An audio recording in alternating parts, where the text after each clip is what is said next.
स्वागत है आप सभी का एक और एपिसोड में। मैं सईद खान और आप देख रहे हैं हकीकत इंडियन टीवी। दोस्तों, मोदी जी और कांग्रेस अध्यक्ष मल्लिकार्जुन खड़गे जी के बीच ट्विटर पर युद्ध चल रहा है, यानी कि वाद विवाद चल रहा है। मल्लिकार्जुन खड़गे ने एक बेंगलोर में मीटिंग के दौरान कहा था कि वो वादे किए जाएं जिन्हें पूरा किया जाए। जैसे मोदी जी की तरफ से जवाब दिया गया कि कांग्रेस जो वादे करती है उन्हें पूरा नहीं करती है। उधर से कांग्रेस के लोग जवाब दे रहे हैं, इधर से भारतीय जनता पार्टी के लोग ट्वीट कर रहे हैं। बहरहाल ये वाद विवाद आप तक पहुंच गया होगा। मतलब भारतीय जनता पार्टी ये बताने की कोशिश कर रही है कि कांग्रेस ने जो वादे किए उन्हें पूरा नहीं किया, लेकिन कांग्रेस ये बताने की कोशिश कर रही है कि बीजेपी ने जो वादे किए उन्हें पूरा नहीं किया। इसका मतलब ये है कि मोदी जी ने जो वादे किए हैं वो सारे पूरे किए हैं। मैं इस वीडियो के जरिए आपको बताने की कोशिश करूंगा कि क्या क्या वादे भारतीय जनता पार्टी ने मोदी जी ने किए थे जो अब तक पूरे नहीं हुए।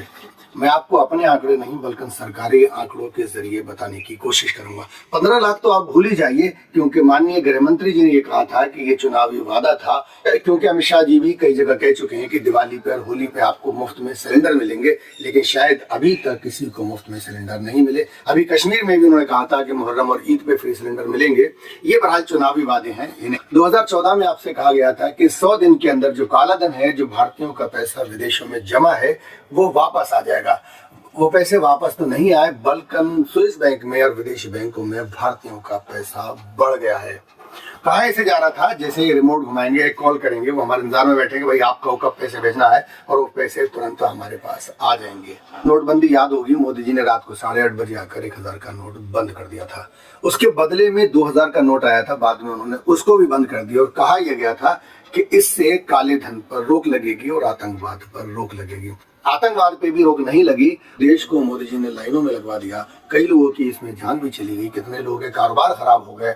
कहा यह गया था कि इससे काले धन पे लगाम लगेगी। आए दिन ईडी के छापे पड़ते हैं और वहां पर एक बहुत बड़ी मात्रा में कैश बरामद होता है। आए दिन ईडी के छापे पड़ते हैं और वहां पर बड़ी मात्रा में कैश बरामद होता है। फिर उसके बाद वहां मशीनें मंगाई जाती हैं, 3-3 दिन तक वहां पर नोटों की गिनती होती है। यानी कि काले धन पे कोई रोक नहीं लगी। विदेश बैंक में भी भारतीयों का पैसा बढ़ गया है। ना ही आतंकवाद पर रोक लगी, ना ही काले धन पर। यानी कि ये नोटबंदी जो थी, इससे जनता का कोई भला नहीं हुआ। मोदी जी ने नारा दिया था, बहुत हुई महंगाई की मार, अब की बार मोदी सरकार। आप 2014 से अब तक आंकड़े उठा के देखें, अगर आपने कोई चीज तब खरीदी थी, तब 2014 में आपने अगर बाइक खरीदी थी, कार खरीदी थी, या इलेक्ट्रॉनिक कोई खरीदा था, या ग्रोसरी आइटम जो आप खरीदते थे, या जो सब्जियां हैं, फ्रूट है, आप देखिए उनके रेट आज आसमान छू रहा है। इवन तक के डीजल और पेट्रोल भी कई गुना महंगा हो चुका है। यानी कि ये वादा भी काम नहीं किया। कोई महंगाई की मार जो थी वो कम नहीं हुई, बल्कि और हर चीज पर महंगाई बढ़ चुकी है। दिवाली के अगले दिन कमर्शियल गैस के सिलेंडर की कीमतें बढ़ गई हैं। आपसे वादा किया गया था 450 रुपए का आपको सिलेंडर मिलेगा या मुफ्त मिलेगा। शायद मुझे नहीं लगता कि देश में कहीं भी लोगों को मुफ्त में या 450 में सिलेंडर मिलता है। अगर मिलता है तो आप भी कमेंट करें। मोदी जी ने रशिया से सस्ता पेट्रोल खरीदा था। लोगों को लगा कि हमें भी बहुत सस्ता पेट्रोल मिलेगा। कोई यहाँ पर पेट्रोल नहीं बिका, ना ही फायदा हुआ। सिर्फ इसे हेडिंग बनाया गया, इसे खबरें बनाया गया। वो सारा पेट्रोल जो रशिया से खरीदा था उसे यूरोप में बेचा गया। अच्छा, मजे की खबर ये कि हमारी वित्त मंत्री कहती है कि विदेशी निवेश देश में नहीं आ रहा है, यानी कि बाहरी लोग, बाहर की कंपनियां आकर हमारे देश में निवेश नहीं कर रही हैं। सवाल ये कि ये बात वित्त मंत्री कह रही है, इस पर हंसी ही आ सकती है। ये सवाल तो जनता को वित्त मंत्री से पूछना चाहिए था। ये सवाल तो विपक्ष को पूछना चाहिए था कि विदेशी निवेश, भारतीय कंपनियां अब देश में क्यों नहीं आ रही हैं। आइए हम बात करते हैं अपनी विदेश नीति की। कनाडा में पन्नू वाले मामले में सीधा सीधा माननीय अमित शाह जी का नाम लिया जा रहा है। दूसरा ये कि अमेरिका ने भारतीय कंपनियों पर पाबंदी लगा दी है। नेपाल हमारा पड़ोसी मुल्क है और लाखों नेपाली भारत के अंदर रोजगार करते हैं। उन्हें आने जाने की पूरी आजादी है। कोई एंट्री पे पाबंदी नहीं है, कोई उनसे वीजा फीस नहीं वसूली जाती। उनकी करेंसी पहले भारत में छपा करती थी, ठीक है, भारत के अंदर उनकी करेंसी की छपाई होती थी। लेकिन आज वो काम भी नेपाल ने उठा के चाइना को दे दिया है।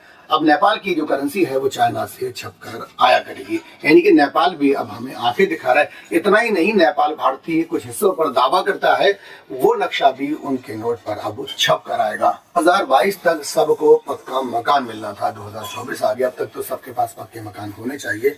लेकिन आप दिल्ली जैसी जगह में भी देखेंगे कितने लोग यहाँ पर भी झुग्गियों में रहते हैं। आप यहाँ से बाहर निकलेंगे तो आपको कच्चे मकान आसानी से नजर आएंगे। यानी कि ये वादा भी पूरा नहीं हो सका। अच्छा, 2022 तक देश को 100 स्मार्ट सिटी मिलना थे। मेरे ख्याल से अभी तक कोई स्मार्ट सिटी नहीं बना, और जो स्मार्ट थे वो भी अब शायद स्मार्ट नहीं रहे। अगर आप दिल्ली बॉम्बे जैसी जगह में जाएंगे, वहां पर सड़कों की हालत, वहां पर जिस ढंग से लोग झुग्गियों में रह रहे हैं, जिस ढंग से लोग फुटपाथ पर सो रहे हैं, यानी कि उन सिटियों को भी अभी स्मार्ट नहीं बनाया जा सका। स्मार्ट सिटी तो छोड़ ही दें।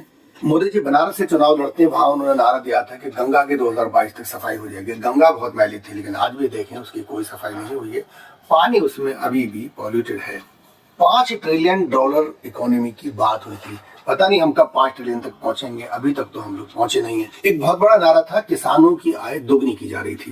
किसान दिल्ली के बॉर्डर पर डटे रहे, कितने ही किसानों की उसमें शहादत हुई, उनकी आय दोगुनी हुई, ये बात तो आप भूल जाइए। बल्कि वो दिल्ली आए और आने के बाद वो चाहते थे कि हम सरकार के साथ बैठकर बात करें, अपने मसले बताएं। उनका मसला असल था कि वो चाहते थे कि हमारी फसलों की भी MSP हमें मिला करे। उसमें सबसे ज्यादा किसान परेशान रहता है और अपनी आर्थिक तंगी की वजह से आए दिन वो अपनी जान दे देता है। किसानों की आय कहीं भी दुगनी नहीं हुई। हर साल 2-2 करोड़ लोगों को रोजगार दिए जा रहे थे। अगर हर साल 2 करोड़ लोगों को रोजगार दिए जाते तो शायद अब जब वैकेंसी निकलती तो लोगों को ढूंढना पड़ता। हालत यह है कि एक चपरासी की नौकरी के लिए भी लाखों लोग वहां पर पहुंच जाते हैं। हालत यह है कि डी ग्रेड नौकरी के लिए भी हजारों लोग वहां पर ग्रेजुएट अप्लाई करते हैं। वहां पर लाखों लोग इंटरव्यू देने पहुंच जाते हैं। नौकरी तो नहीं मिली, बल्कि नौकरी का पर्चा आए दिन यहाँ पर लीक हो जाता है। और बेरोजगार नौजवानों को ये बताया गया कि आप पकौड़ा तलें, ये भी रोजगार है, वो भी आप अपने बाप के खर्चे पर करें।